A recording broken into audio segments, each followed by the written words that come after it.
Ladies and gentlemen, good day and welcome to Patanjali Foods Limited Q4 and FY25 earnings conference call. As a reminder, all participant lines will be in the listen-only mode, and there will be an opportunity for you to ask questions after the presentation concludes. Should you need assistance during this conference call, please signal an operator by pressing star then zero on your touchtone phone. This conference call may contain forward-looking statements about the company which are based on beliefs, opinions, and expectations of the company as on date of this call. These statements are not guarantees of future performance and involve risks and uncertainties that are difficult to predict. Please note that this conference is being recorded. I now hand the conference over to Mr. Sanjeev Asthana from Patanjali Foods Limited. Thank you, and over to you, sir. Thank you very much, and good morning to all. Thank you for joining us today for Patanjali Foods Limited's call to discuss the results of Q4-25.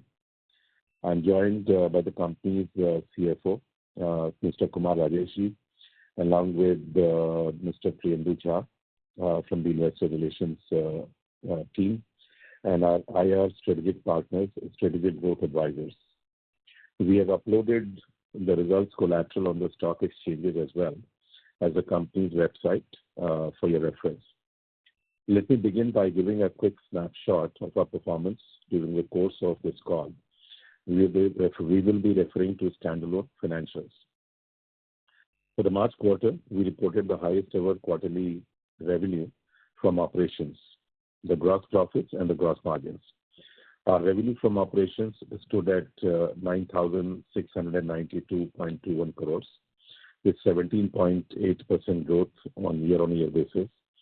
The gross profits were 1,656.39 crores with a margin of 17.09%. The total EBITDA came in at rupees 568.88 crores, reflecting a margin of 5.87%. While PAT was 358.54 crores with a margin of 3.68%. Excuse me. For financial year 25, the revenue from operations and all profitability metrics exceeded the performance of all previous years. During the quarter, the FMCG sector witnessed the following broad trends and operating conditions. In the Q4-25 experience and overall moderate operating environment, the FMCG sector reported 11% year-on-year value growth in this quarter, with volume contributing 5.11% and the prices contributing 5.6% of the growth. The volume growth was led by HPC categories, which grew at 5.7% due to strong rural demand. The food volumes reduced Q-on-Q basis from 6% to 4.9% in Q4-25, owing to decreased volumes in staples categories. While broader government initiatives stimulated rural consumption, some policies like distribution of free food grains and the various welfare schemes dampened the demand for certain staples such as wheat flour. The urban markets witnessed relatively muted growth, weighed down by persistent food inflation, high interest rates, and stagnating real wage growth. These factors collectively suppressed discretionary spending, particularly in non-essential and premium FMCG categories, leading to cautious consumer behavior in urban areas. On the cost front, the key commodity prices, particularly palm oil, wheat, sugar, and rice, remained at elevated levels during the quarter, exerting significant cost pressures. Now coming to Patanjali Foods Limited, FY 2025 marked a pivotal chapter in our journey, aligned with our strategic objective to diversify our product portfolio and drive sustainable profitability. Q4-25 marked the first full quarter of integration of HPC business, which contributed 7.47% to the total top line and 20.03% to the total EBITDA. Just like the success that we built on after acquiring the foods and FMCG businesses, this acquisition too is poised to drive innovation, enhance our product offering, and strengthen our position in the market. We aspire for our foods and other FMCG and HPC verticals to account for approximately half of our total turnover in coming years. During the quarter, we significantly strengthened our distribution capabilities and market presence in both urban and rural markets. We added 30,000 new retail outlets in Q4, expanding now to the total reach with the addition of HPC business to nearly 20 lakh retail outlets. The rural outreach was further enhanced through the expansion of the rural distribution network. We also aim to cover several villages under the Patanjali Direct initiative in FY2025-26. In Q4-25, we spent 3.36% of the revenue from operation towards advertisement and promotion-related expenses. It included our campaigns like Nutella's collaboration with Zee Bangla's Dance Bangla Dance, Nutella's visibility during Mahakumbh. Among multiple initiatives for boosting Nutella, it was prominently promoted at Mahakumbh. In FY25, we ramped up our ad spend from rupees 233 crores from 71 crores in FY24, which included onboarding various brand ambassadors like MS Dhoni, Shahid Kapoor, Shilpa Shetty, Tiger Shroff, and Tamanna Bhatia. For the quarter, increase in expenses like employee costs and other expenses were partly due to integration of the HPC business and ESOP-related businesses.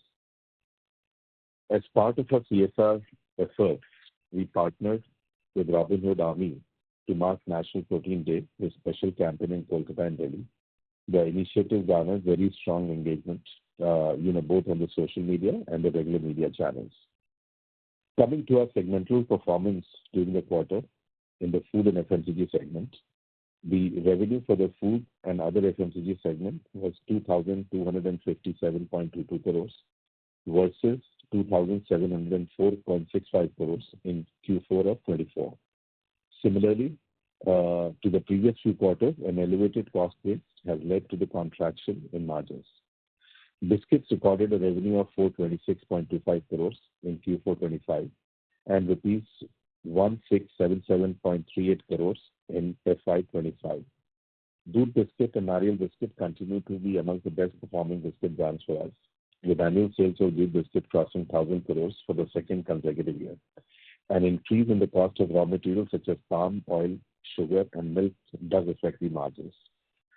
The shift in consumer preference also saw a major correction in ghee category due to rising prices. Despite this, we invested in the long-term brand building for ghee by activating 30,000 outlets during the quarter. The early onset of summers led to a significant dip in sales of honey. The staples, which include rice, atta, pulses, wheat products, and a couple of other spices, recorded a revenue of 1,034.65 crores. Nutraceuticals recorded a revenue of 19.42 crores in Q4 25 with an expanded overall portfolio in FY25. We launched new products like Moringa, adult gummies, and plant protein, as well as new fitness SKUs, including creatine pre-workout products. We expect the momentum in this segment to pick up in few quarters, supported by continued investment in products and brand development. Textured shea proteins recorded sales of 102.83 crores during Q4 25. My Nutrela was honored with the Trendsetter Campaign of the Year 2025 award for its impactful digital campaign, India ko strong banate hain, Nutrela khate hain. The sales landscape for both mass and premium product categories was driven by modern trade with commerce e-commerce. FY25 saw 7% year-on-year growth in the modern retail sales and 28% rise in e-commerce. As an update on the HPC business, the quarterly revenue for the HPC business segment amounted to rupees 728.48 crores and the EBITDA margin was 15.74%. Of the HPC segment, the dental care revenue was recorded at 398.14 crores, followed by skin care at 178.49 crores, home care at rupees 88 crores, and the balance for hair care and other products. Our oral care category remains the largest contributor within the HPC segment and has delivered good volume numbers, mainly driven by enhanced distribution across both urban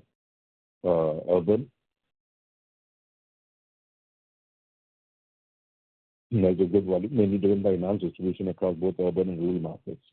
Our flagship brand, Dantkanti, continues to enjoy strong consumer trust. In Q4 25, we introduced a new variant, Dantkanti Fresh, which received very encouraging feedback.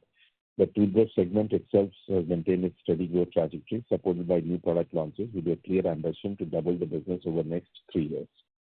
To strengthen our position in the HPC segment, we are focusing on premiumizing the category while driving volume growth through increased penetration, supported by competitively priced, high-quality branded products. Coming to the edible oil segment and oil palm plantation business. Our edible oil business posted revenues of 6,764.08 crores with an EBITDA margin of 4.66%.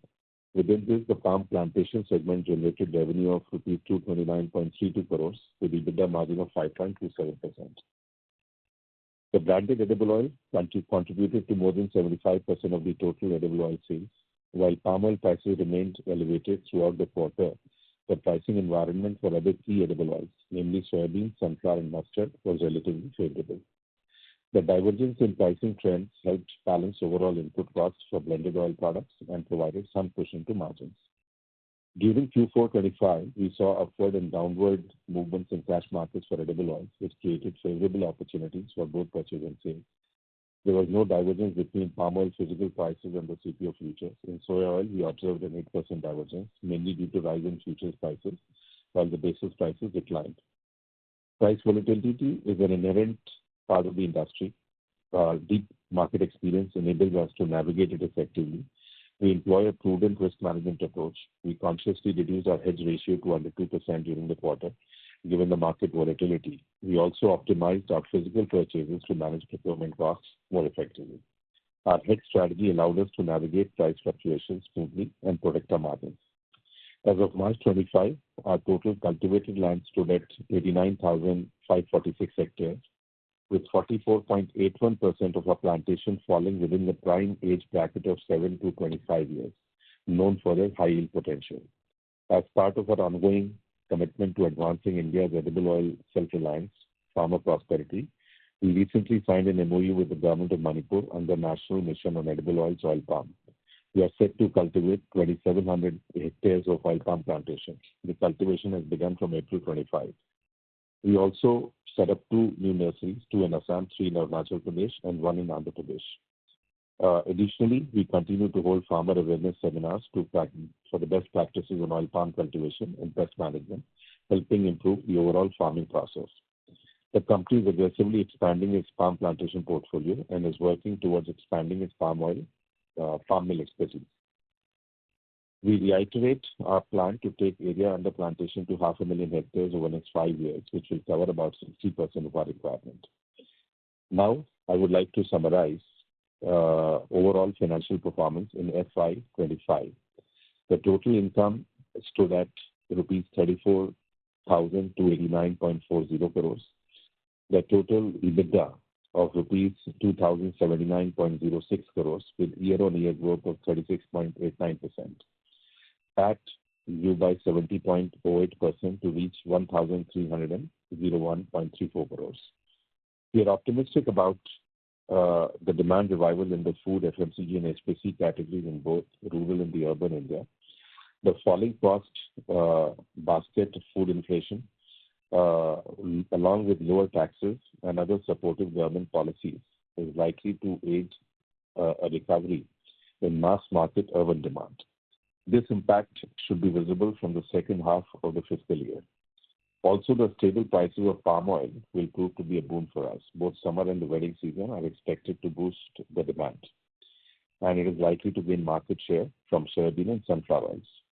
Going forward, we will continue to invest in expanding to our distribution network, brand building to solidify our market position across few of our core categories, such as edible oils, oral care, food, and FMCG categories.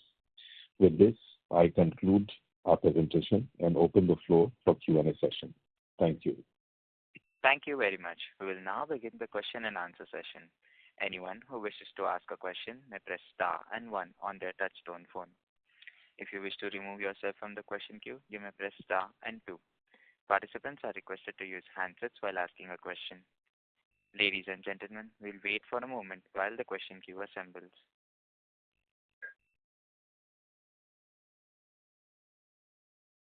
The first question is from the line of Vishal Gutka from ASK Investment Managers. Please go ahead.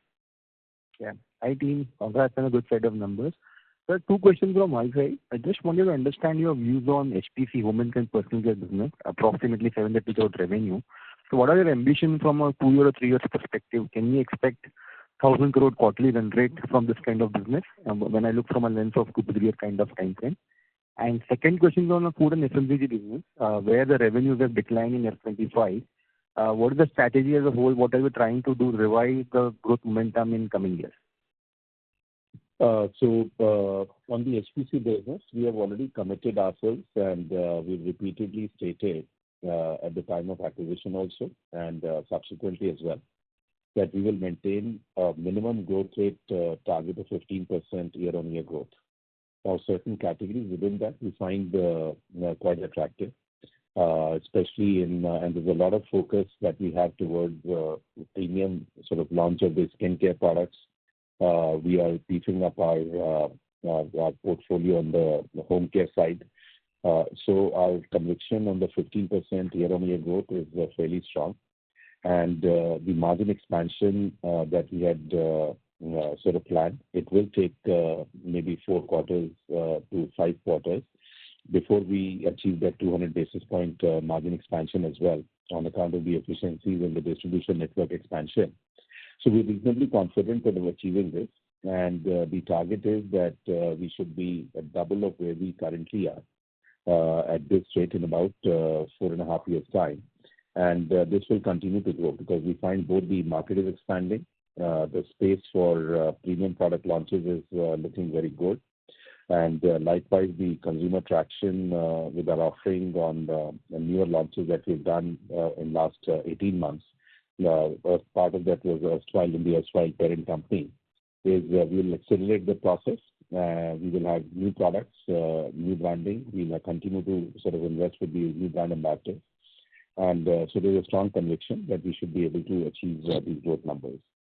Coming to the decline in the foods business, which was something that, got, so there are two twin factors which have impacted this. One was that we saw very distinct slowdown in the urban sort of demand, especially for certain premium products in the, for example, the cow ghee category.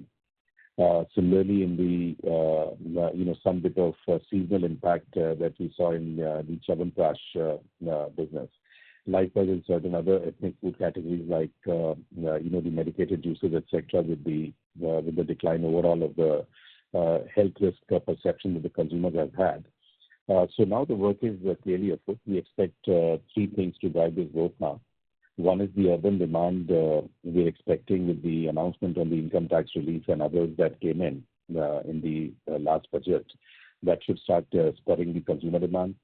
We believe that the distribution expansion that we've embarked on, we've moved almost in the last 6 months from 1.5 to 2 million retail outlets with the addition of the HPC business.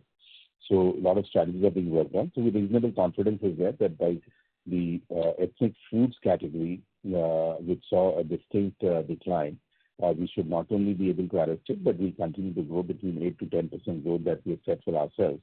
We should be able to recover, that market share, and we should continue to get back on that good trajectory. Great. Thank you. Thank you. The next question is from the line of Saloni Patil from ST Capital. Please go ahead. Hello, sir. So I wanted to know about ESOP cost and CapEx cost this year and for next couple of years. So I will address the CapEx cost part of it and would request Kumar Rajeshji to explain the ESOP cost. So I'll take quick. So as we have mentioned several times before, our large part of the CapEx, the regular CapEx spend that we have is close to about 125 to 150 crores per year is our targeted CapEx, which is required for the routine maintenance costs and addition of few machines here or there. In year 3 and 4, we are expecting almost over 2 years window. We will invest close to about 1,000 crores of spend we are anticipating in year 4 and 5 from today. And before that, in case any opportunity comes up, we might look at. But right now, there are no major capex plans that we have on cards to be spent over the next 4 years. We don't need to spend on capex. The ESOP treatment of the expenses, I would request our CFO, Kumar Rajeshji, to answer that. Sure, sir. So thank you very much. This year, we have debited near about 122 crores, 10 crore rupees per month as a ESOP cost for the fair valuation adjustment of ESOPs into the cost. So this is the basic numbers.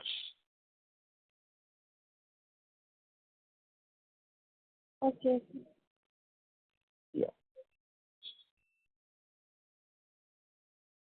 Ms. Saloni, are you done? Yes. Thank you. Before we take the next question, we would like to remind the participants to press star and 1 to ask a question. The next question is from the line of Akshay Raut from DSM Securities. Please go ahead. Hello. Good morning, sir. Am I audible? Yes, you're audible. So, how sustainable are the margins in our edible oil segments? So edible oil segment, Akshay, that we have said that we target, for example, in the edible oil segment, this year we have done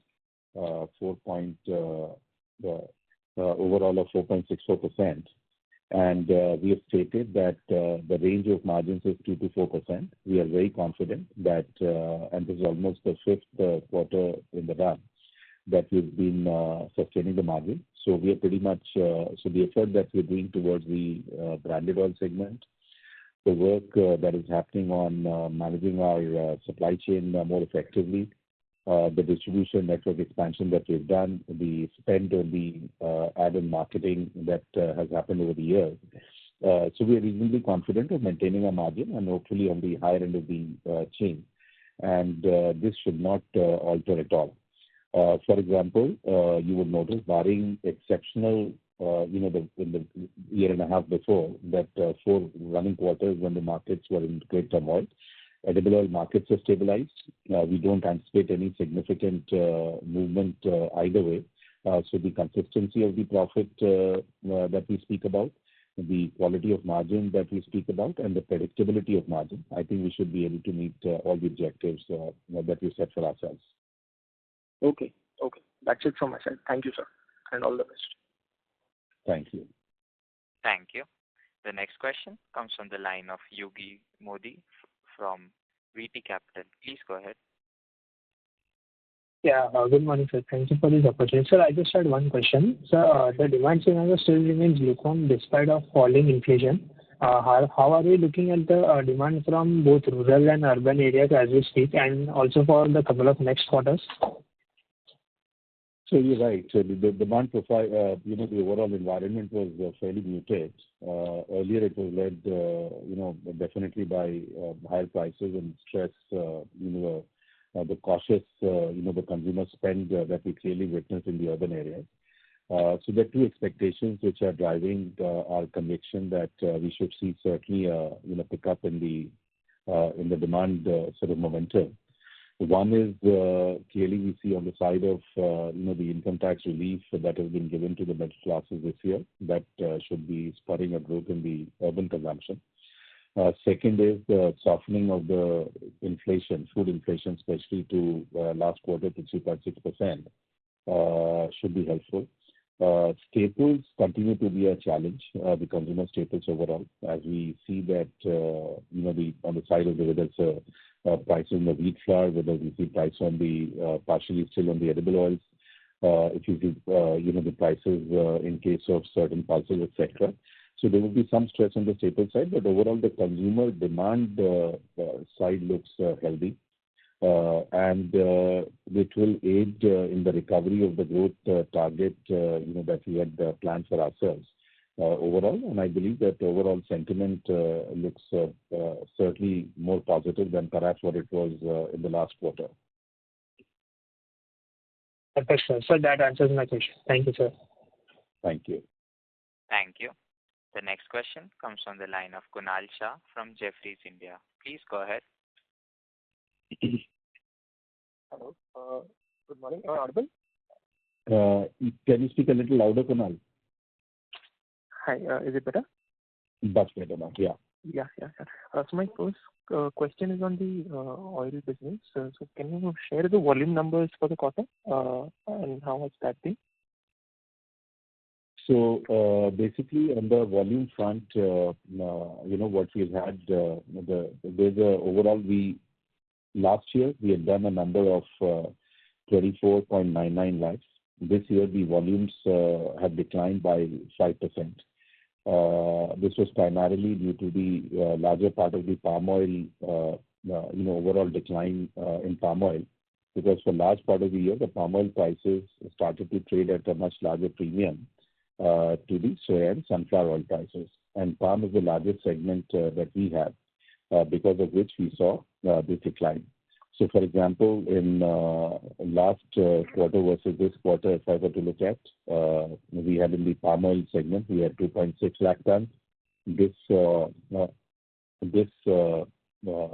quarter we had 2.25 lakh tons is what we did. Similarly, on the soybean oil, we had a much larger pickup. We had 1.26 lakhs in the Q3 of previous year. In the Q4, we had 1.5 lakh tons. So there was a growth pickup. In the sunflower category, we moved it up by marginal about 3,000 tons. So broadly, the decline has been palm oil, which is also an industry trend as well. But overall, if we see that on an overall basis, that the decline largely has been marginal between Q3 and Q4. But overall, on a yearly basis, so the decline also has been slightly about 100,000 tons is drop that we saw. But that will pick up because the palm oil prices have sort of tapered off. They've reached a level of equilibrium, which is trading at a slight discount to the overall oil prices, and we should be in a reasonably good position now. Understood. That's very clear.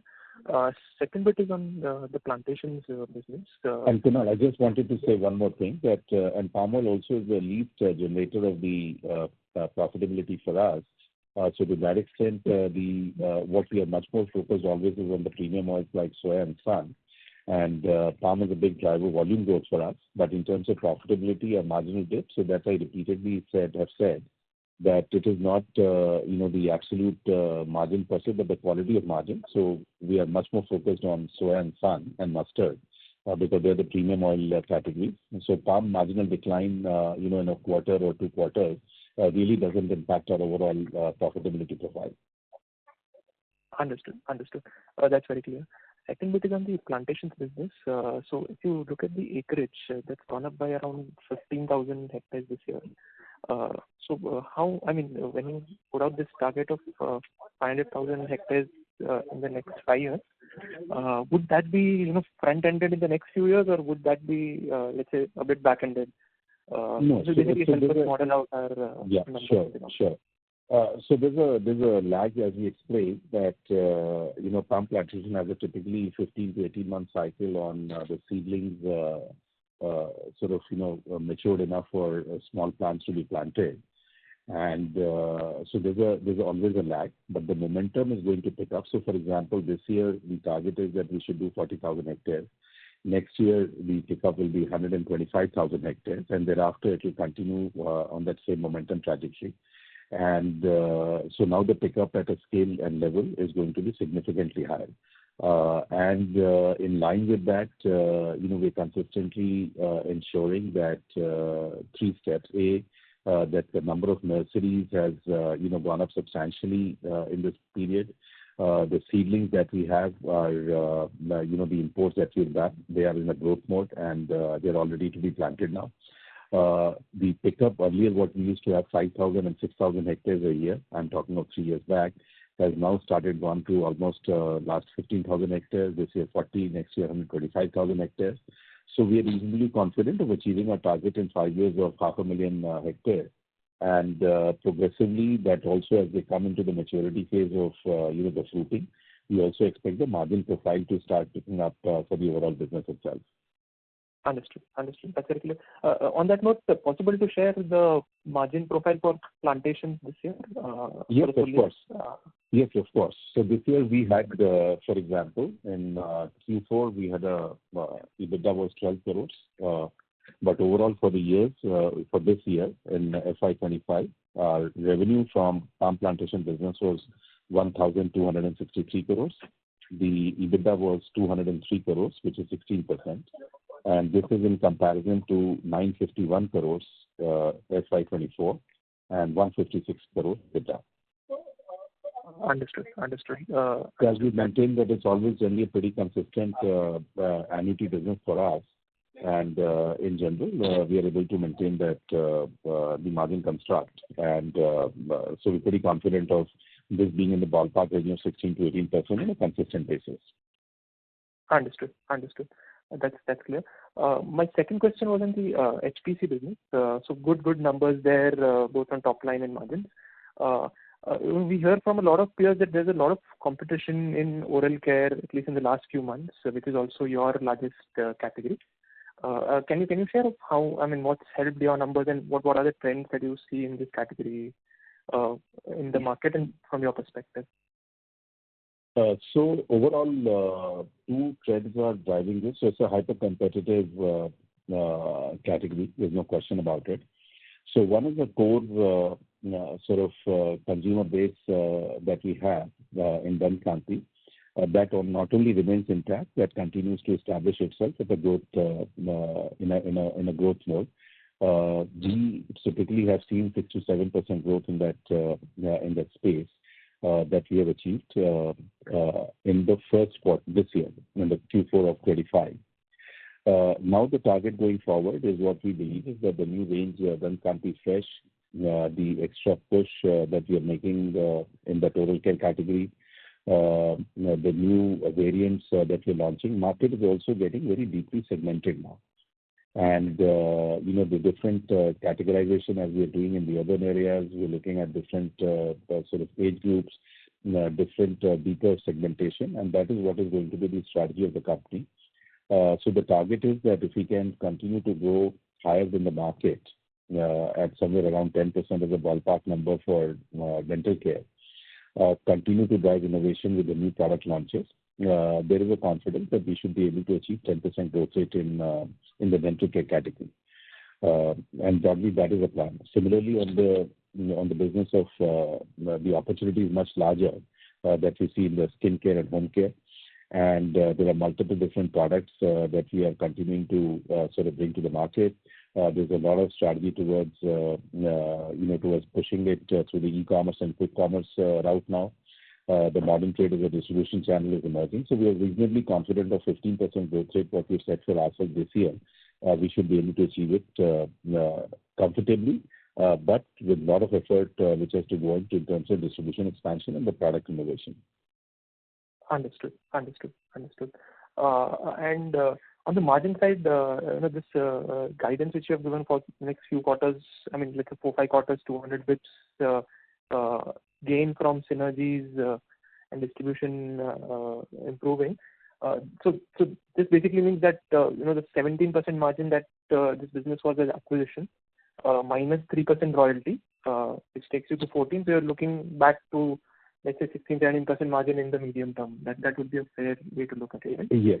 So as we said that this additional 200 bps margin to kick in would take certainly a good 4 to 5 quarters before that synergy starts to sort of kick in. And so somewhere around the Q1 or Q2 of FY26 is what we're estimating that we should start to see some results. And so the idea is that somewhere around next fiscal that we should see in the first quarter or second quarter, I think we should start to see the impact of 200 basis points expansion in the margin.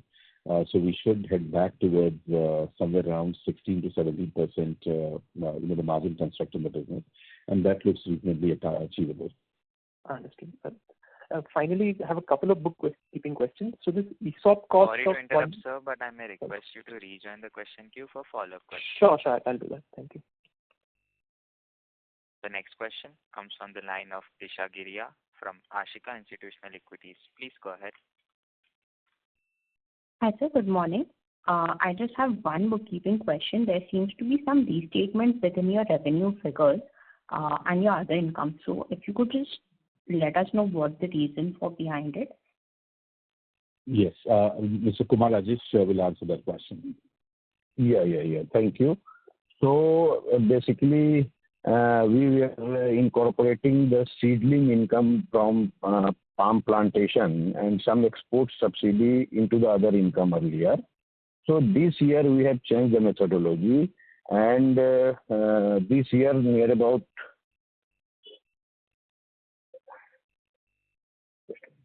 this year we have transferred this revenue from other income to the oil segment, income from operations.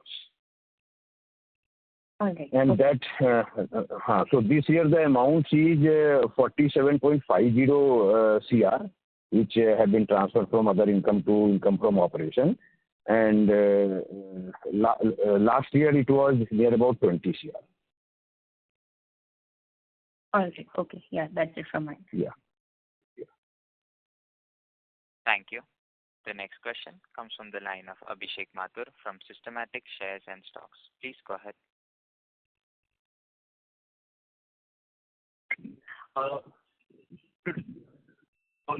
Mr. Mathur, your voice is breaking, sir.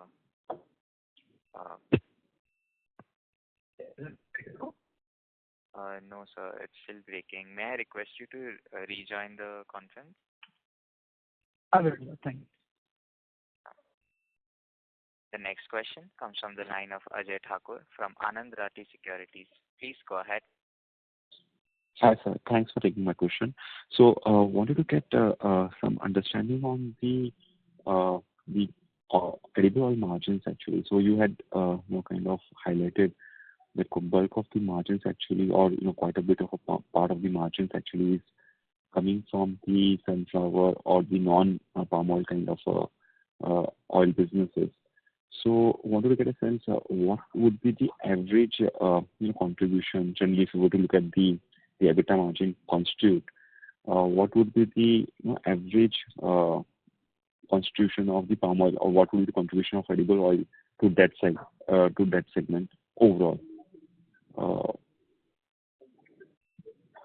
So I'll just clarify on the front of palm oil. What I said was that there's a volume decline of 100,000 tons. That does not mean that the palm oil does not make margins. It's amongst the lower margin products for us. So the drop in about 100,000 tons of the volume on the palm oil does not impact our margin to a large extent. But having said that, oil palm is nearly 70% of the business that we do. It's highly profitable for us. We have the largest brand, the Ruchi Gold, in the country.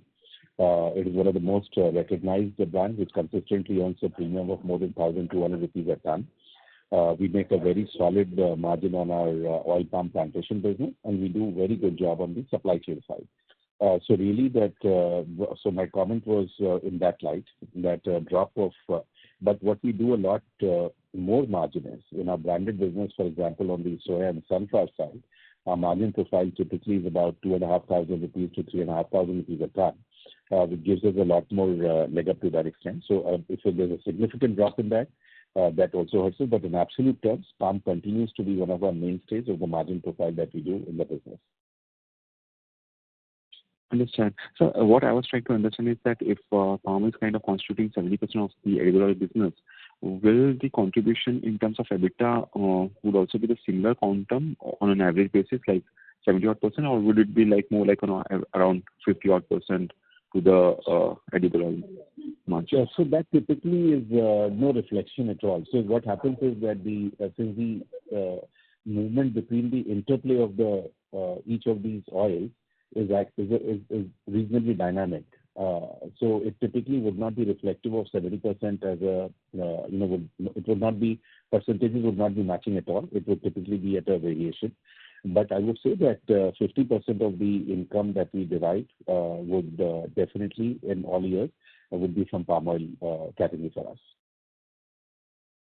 Quite helpful. The percentage may vary a bit in couple here or there, but overall about 50% income we would always derive from palm oil, and the balance part of the income accrues from the other oils. And so we don't many a times talk about the mustard oil and sesame oil and other businesses, but there's a fairly robust portfolio that we have. So it's almost 50-50 between the two. But volume-wise, palm oil would be about 70% of what we do. Understand. So I also wanted to understand, generally during a deflationary palm oil trend, would we be kind of, having a better margin scenario in the palm oil business, or generally during the inflationary scenario, is the margins better for the palm oil business for us? No, so the two palm oil margins are driven for us by two factors. One is, of course, the supply chain capability that we built in. Second, which is very crucial, is that consistent brand equity that Ruchi Gold has built over the years. And I was mentioning that, typically between about 1.5% margin that we generate consistently on account of the brand in the marketplace. And that is a very strong point that the company has.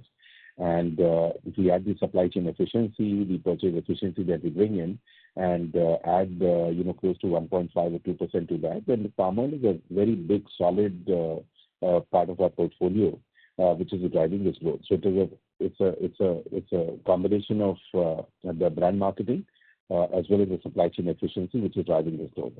So if there's a natural inflation in the palm oil prices at the purchase level in the international prices, it tends to benefit us. If there's a dramatic drop, it would not benefit us, but most of it gets neutralized on account of the premium that we draw from the marketplace on account of the brand marketing that we do. The brand premium that we get.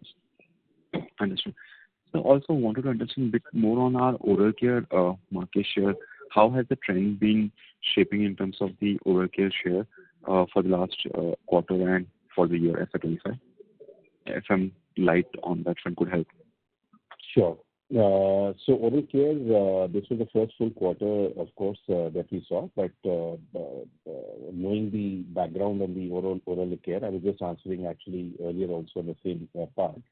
The overall category that we are seeing is the typical growth is about 5 to 6% year on year. We are pretty confident of achieving 10% growth in the oral care, largely driven on two levels. One is by the product innovation and the much deeper segmentation that we have to drive in the oral care category. So that there's a reasonable confidence that we should be able to achieve it. So there's a core that we have, and on the oral care that has been built over the brand equity that the country enjoys.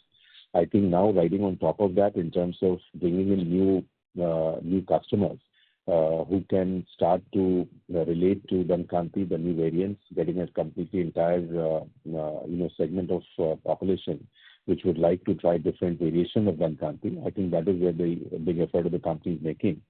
And we got in the brand ambassadors in the form of both Tamanna Bhatia and Tiger Shroff. We continue to expand that distribution in different geographies. So part of the growth will be a secular growth that we have seen in the Dankanti category itself as a Dankanti natural, and the balance part of the growth will come through largely by the new launches and the segmentation that we're trying to drive with really position the products to particular segments that we should drive the growth for us. Thanks. That's about it. Thanks for the question. Thank you. The next question comes from the line of Naitik from NV Alpha Fund. Please go ahead. Hi, sir. Thanks for taking the question. Sir, can you please give me the breakup of sales, for your food, FMCG, and for HPC for 2025? Breakup of sales in staples, ethnics, honey, ghee, and then in HPC. I can. So in terms of our breakup is that the consumer staples in the food for this year, we have done 3,756 crores, and in the ethnic foods we did 2,451 crores. Right. And for honey and ghee, specifically for honey and ghee. Ghee, I don't have that specific number right now. We did about 1,100 crores of revenue for the full year on the ghee side, and honey number I can share that with you. Sure. And same for HPC, sir, the home and personal care category. So home and personal care revenues that we have right now, I can share that because I can just share with you only for one quarter. And so revenue that we for the 5 months I'm sharing now. For dental care, we did about 625 crores. Skin care, we did about 280 crores. For home care, we did about 145 crores. For hair care, we did about 95 crores, and the others form about 10 crores. So total about 1150 crores in 5 months. Right. 1150 crores for 5 months. So, sir, my question is, last year when we merged, when we spoke about acquiring this business, the top line was close to 2,800 crores, right? So, compared to last year, is this top line lower now? Yeah, so I mentioned that this integration process is time consuming. I think from this quarter onwards, you'll see more consistency in the revenues. We had stated that right in the beginning also that the first couple of months are going to be time of integration. So, for example, getting the full teams aligned, the distribution networks are done, getting all the distribution structure in place, integrating them to go through on the SAP systems, etc., has taken its time. But this quarter onward, we expect this operation to completely stabilize. Integration is now done. And we should get onto the growth path of 15% from the time of when we acquired the business. We should achieve that 15% growth. It will sequentially to start building up, but for the year, our conviction is that we should get the 15% growth rate that we had stated. Right, sir. Just one clarification: the 15% you're talking about would be on a base of 25 or on 2,800? 2,800, 2,794, if I remember my number right at that stage. Yeah. Sure. Got it. That's it from my side. Thank you. Thank you. Somebody wants to... Hello? Somebody wants to know the figure of ghee sale, I think. Ghee, I think they mentioned 1,100. Yeah. 1,286 crores. So we got the number. 1,286 crores was the ghee sale. And I have the number now. It is 324 crores. Yeah. Got it. 324. Got it, sir. 324 crores. Thank you. For the full year, yes. Thank you. The next question comes from the line of Vishal Gutka from ASK Investment Managers. Please go ahead. I just wanted to understand your thoughts on palm oil business. So you told that it is lower margin versus the other two businesses. Just wanted to understand your thoughts why it is so, why it is like that. And second question on the palm oil plantation business. You told you did around 12 crore EBITDA for the quarter, and for the full year number was around 203 crores. So there seems to be a big variance in terms of quarterly and annual performance. Can you please explain the same? No. It's just a regular seasonality part of it. So typically what happens is a seasonal impact of ours. This year, now there's a peak season which is going on. So this quarter, the numbers will entirely change in the Q1 of this year. So it's just a seasonal variation. It is there. So that's why this number was there. First half is heavy. That is the yeah. So when there is how it works is that when there's a peak harvest going on, at that moment, what happens is that you're doing a lot more processing. There's a lot more operation going on, a lot more business goes on, and then it tapers off towards in the subsequent months in the Q3 and Q4 typically. That's why you will see some bit of tapering off, and there's some cost allocations and otherwise which is there. So that's why typically this variation you'll see, but that evens out that part of the annual number will pretty much stay stable at 16 to 18% EBITDA. That will always maintain. Got it. And so in the palm oil business, why it has lower margin versus other two oils? Can you explain? Yeah. So typically what happens that palm oil is seen more as a commodity sort of a play, and the business is done largely to the institutional players. But there's a big segment in the palm oil which also is in the branded form, especially in South India, where there's a recognition of the brands. There is the consumers asking in a particular brand the palm oil because that is used in the household cooking in large way in South. So that is why the palm oil typically tends to be much more, the margins tend to drag a little in the consumer, especially if you look at the front end retail sales level, where we tend to see the lower margins in the palm oil compared to soya and sun, where the consumers' brand recall, the outlets from where it gets sold, the consumption pattern that was demonstrated. The SEC A and B class customers are much more aligned towards soya, sun, mustard, cold pressed oils like sesame, etc. Compared to palm. So that's why typically at the front end you will see that the palm oil margins typically will tend to be lower at the sales level. But on the supply chain side, if the efficiencies, etc., are typically good, so the run rate that we've typically seen is that out of 70% volume, 50% margins. Some years it could vary as well, but typically 50% margins would accrue out of palm oil, which is a combination of the premium that we get on Ruchi Gold as well as the value that we derive on our supply chain efficiency. Got it, sir. Thank you, sir. Just one short question on this EBITDA per ton from palm oil, 1,000, 1,500 kind of number. For soya, it was in the range of 25 to 3,000 number. So for palm oil, so I'll explain that. So what we do as a typical estimation that the brand premium that we derive is that number when I spoke about is typically about 1,000 to 1,500 rupees a ton we derive on the palm oil. About 2,500 to 3,000 we get on soya oil, and about 3,500 to 4,000 is typically what we target is for the sun oil. And for mustard and cold pressed oils, etc., is significantly higher. So typically that's for the front end margins. Now the back end, when we're talking of the building of supply chains, the origination margins, etc., they may vary because of the movement in the prices, etc. So the idea is that we evaluate ourselves on twin parameters. One is the efficiency of supply chain, that we should be consistently better on that day's market prices on the bulk side because of the efficiencies that we derive on account of risk management, supply chain, and the origination. And on the market end, on the distribution side, we should be able to consistently earn a brand premium and margin. So the two are totally distinct sort of strategies that we follow. And that is why I mentioned about the higher margins in other oils, and the palm typically would consistent margin creator, and it's a very critical core product for the company. Okay, great, sir. Wishing you all the best for a new year ahead. Thank you. Thank you. Thank you. The next question is from the line of Sirish from Motilal Oswal. Please go ahead. Hi, Asthanaji and Kumar. Good morning. Thanks for the opportunity. Sir, can you provide this 25 lakh ton, what we have sold in edible oil? What is the broad volume breakup of each segment? Yeah, I can. The overall quantity that we have done is 23.64 lakh metric tons, 2.36 million tons.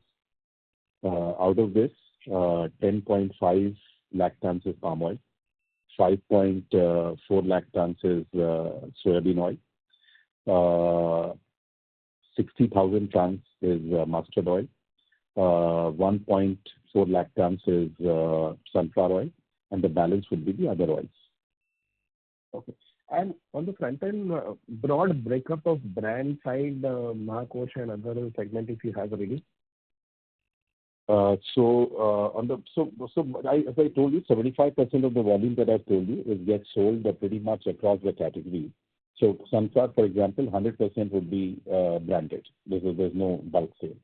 Soybean, typically our sales would be almost about 80 to 85% entirely in the branded category.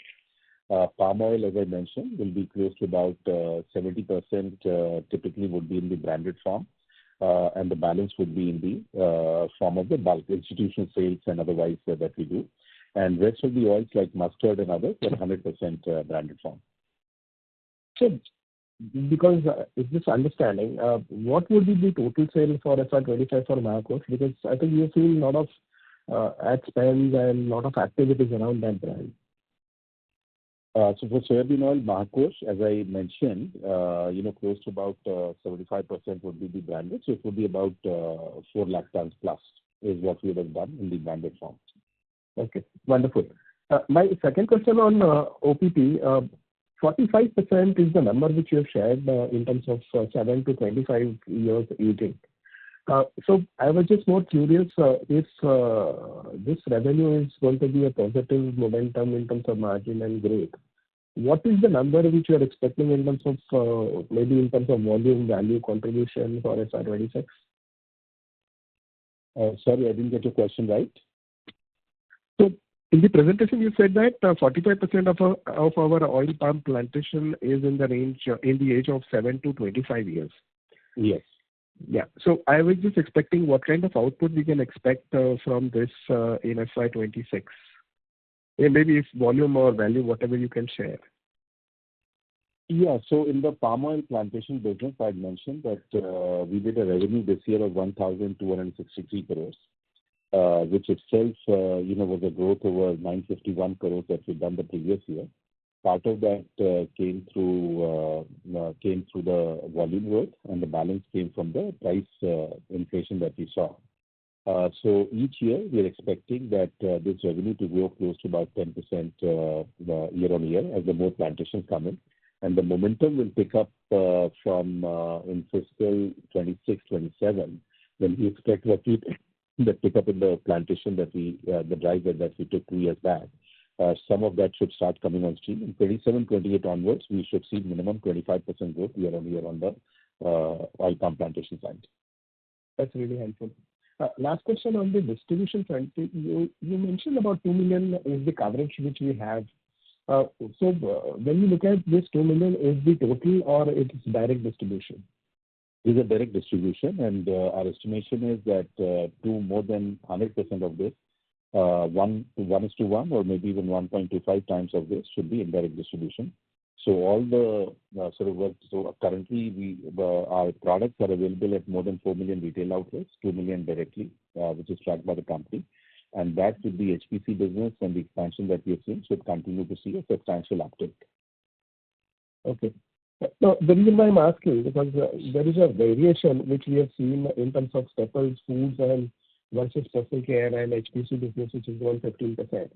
So I'm more curious if distribution is the angle which is driving HPC, which are the pockets where we are seeing the divergence for the food versus FMCG or HPC in terms of quarter which is gone by, and some color on the demand situation at this point.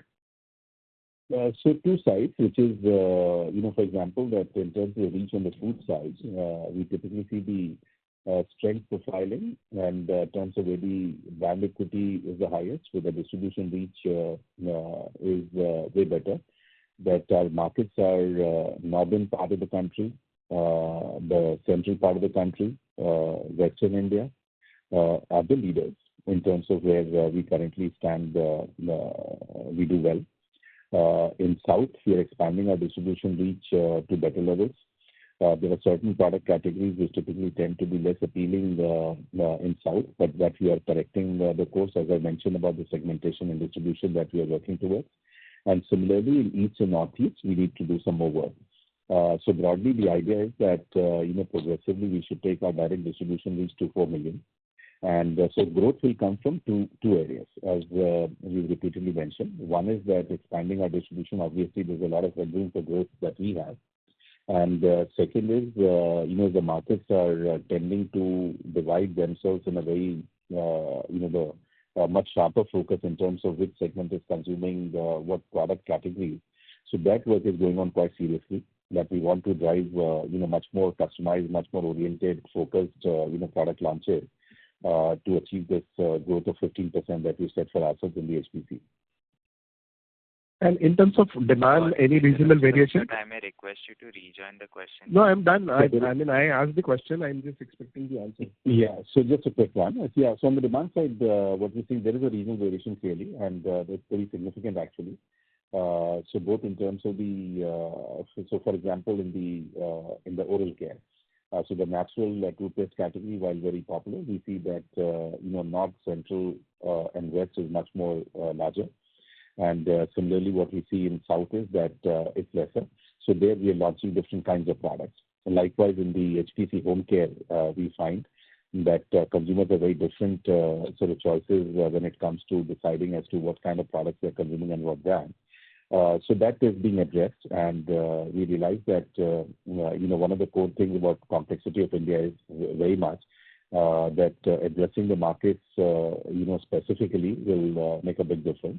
So that effort, both through data analytics that we have in terms of the market research that we're doing, the new ad campaigns that we followed and researching on that, I think we should be able to address wherever the gaps are there, we should be able to address it efficiently.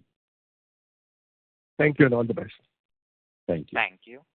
The next question is from the line of Abhijit Kundu from Antique Stock Broking. Please go ahead.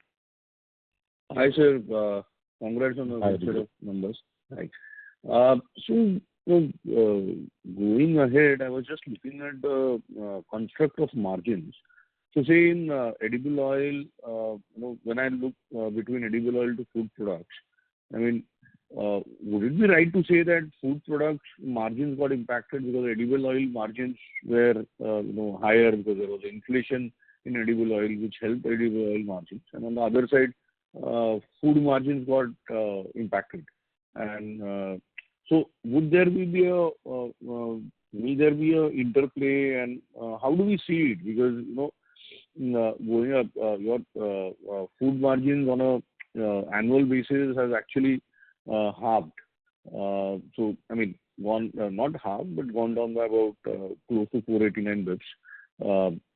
So, going ahead, if we have to look at improvement in margins, so what is there any interplay? Because vegetable oil prices have been higher, and it has been impacting food margins across the board. Not only your company, other players have also got impacted by the higher vegetable oil prices, and also wheat prices have been higher. So there has been a from other companies, what we understand is there is a moderation, expected moderation in wheat prices, as well as there is a expected moderation in vegetable oil prices. So what do you expect? How should that play out for you next year, and how can you come back to that better margin? Because food margins, food absolute EBITDA is also very important. It is actually, if they do well and you are able to sort of not retain, but at least be closer to your previous margins in edible oil, you should see a better margin profile and a earnings EBITDA growth profile. So this year is obviously pretty exceptional. I think a very good question, because I was hoping that somebody was going to ask that. I think three things have largely been responsible for the change in the margin construct. One is very clearly the high commodity prices. So palm oil, for example, this year was almost elevated between 30 and 40% almost through the year. The sugar prices were up between 2 to 5%. The wheat prices were up 12% last year. Similarly, we saw at the wholesale level the commodity inflation. The paddy prices were up between 5 to 8% consistently. So, and all these are very core products which typically go as a raw material into manufacturing of any of the FMCG food businesses. So they tended to impact quite a bit, and which is where we saw this drop in the margin. Likewise, so it impacts, for example, what all? It directly impacts things like atta and rice and the palm oil itself, the demand side. It impacts directly our biscuits business a lot. So all those have been part of the challenge here that we faced. And so this year, I'm expecting this to taper off. So this would have an interplay between the margin, as you rightly observed.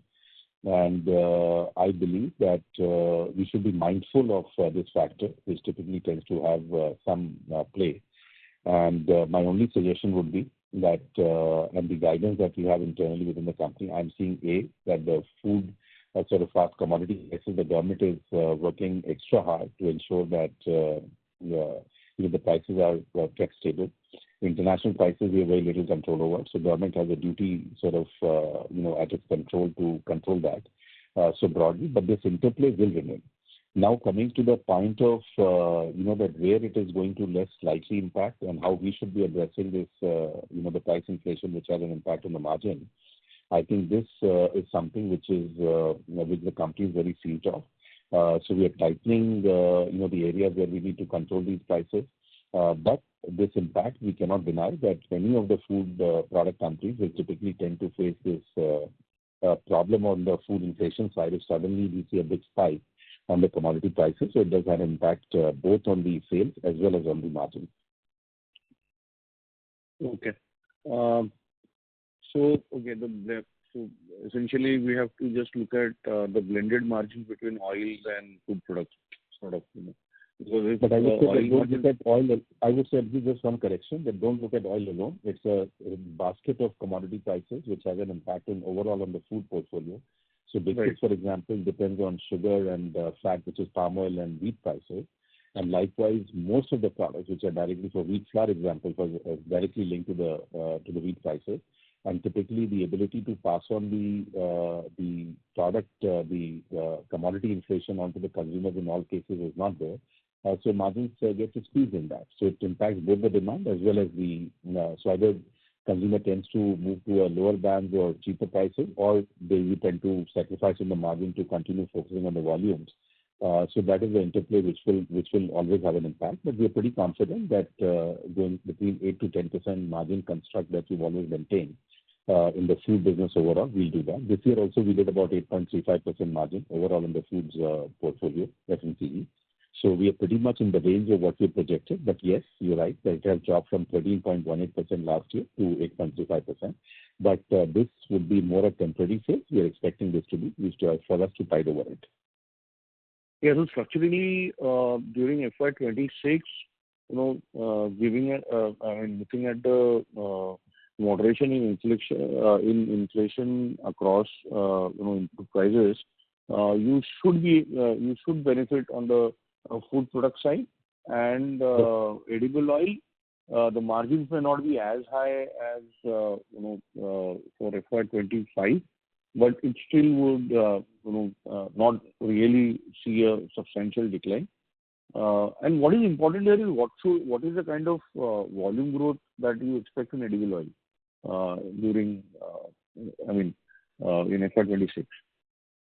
So to answer, it's very important that from a guidance perspective, we are reasonably certain that between edible oil, foods, and HPC, we should meet all our objectives, what you have said.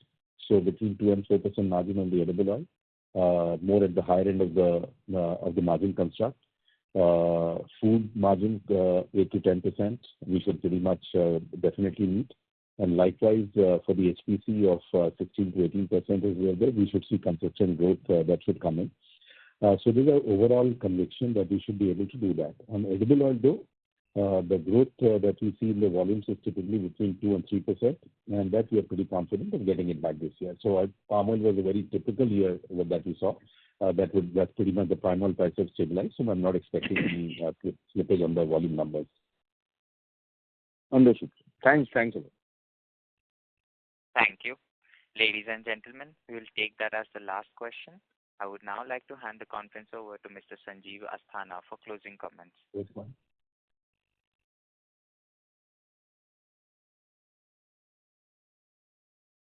Mr. Asthana. So with this, I thanks everyone for having participated quite actively. I'd like to sort of conclude the call and with this, and look forward to your continued support and guidance. Thank you so much. Thank you. Thank you. On behalf of Patanjali Foods Limited, that concludes this conference. Thank you for joining us, and you may now disconnect your lines.